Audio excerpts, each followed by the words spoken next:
everybody, and welcome back to the channel for this week's safety recap.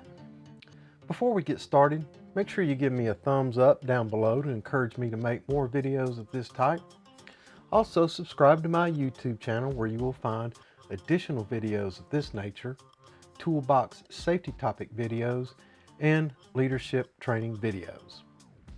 Now, let's get right into it. I had the opportunity to visit 9 jobs this past week, and overall things looked pretty good. However, there were a few notables. Some of the items noted have been reoccurring, indicating that additional training with firmer oversight may be necessary.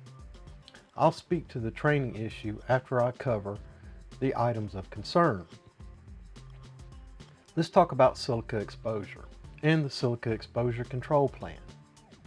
Whenever the potential for respirable silica exists, there must be an exposure control plan, and the ECP must be adhered to. Let's not take dust lightly. Although clouds of dust would be a good indication of silica dust, respirable silica dust is of the size that cannot be seen with the unaided eye. Now, although the silica standard states that personnel working in machines with high efficiency filters require no additional protection, Table 1 does require that when employees are near the work, then the use of water to minimize dust emissions is required. Also, if dust gets off the job site, additional EPA regulations will apply. Silica dust is serious business to OSHA, the EPA, and your employer, and it should be serious to you. Now let's talk about guards and handles on tools. If a tool is designed and manufactured to have guards and handles, they must be in place. Let's talk about work boots. Work boots are to be in good, serviceable condition. Torn boots can lead to foot injuries and trip hazards. We need to talk about torches. Torch hoses are to be equipped with flashback arresters, and the gauges are to be in good working order without damaged or missing gauge covers. Along those lines, fire extinguishers are to be inspected monthly. Inspections are to be noted on the attached tag. Let's talk about the pre-task plan. A pre-task plan is to be completed and reviewed by and with all participating team members.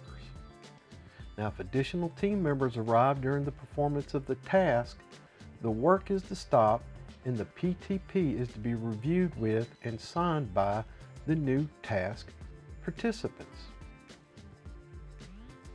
Fall protection.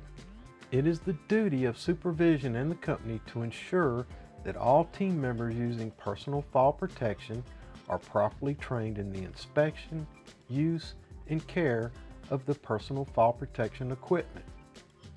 Proper fit and use must be assured. As I was told one time, if it don't fit, it ain't PPE. Along those lines, let's talk about dropped object protection. When performing tasks at leading edges, ensure that team members have a plan to prevent objects from being dropped or ensuring proper barricading of the area below the work. Dropped objects from heights can have serious consequences. Things such as large bolts, tape measures, pieces of angle iron, or even scaffolding components have been known to kill. Have a plan to prevent dropped objects. Finally, there's respirators. Ensure that team members are properly trained in the use, care, and storage of respiratory protection equipment. Respiratory protection equipment, when not in use, should be stored in a sanitary condition.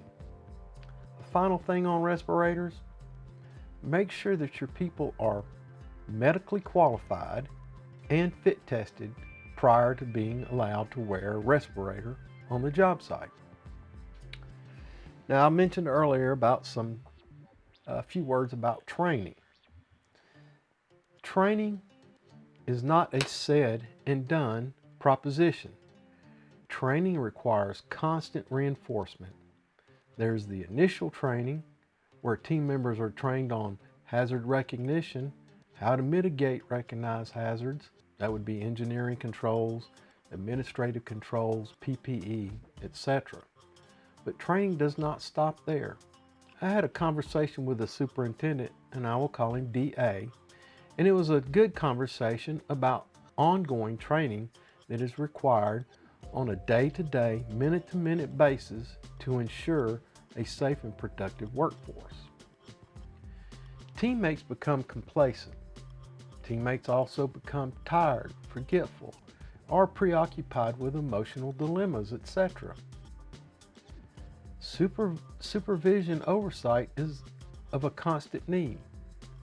Supervisors should emphasize also that it is the responsibility of all team members to be cognizant of hazards surrounding he or she and their teammates, and how to protect themselves and their teammates from those recognized potential hazards.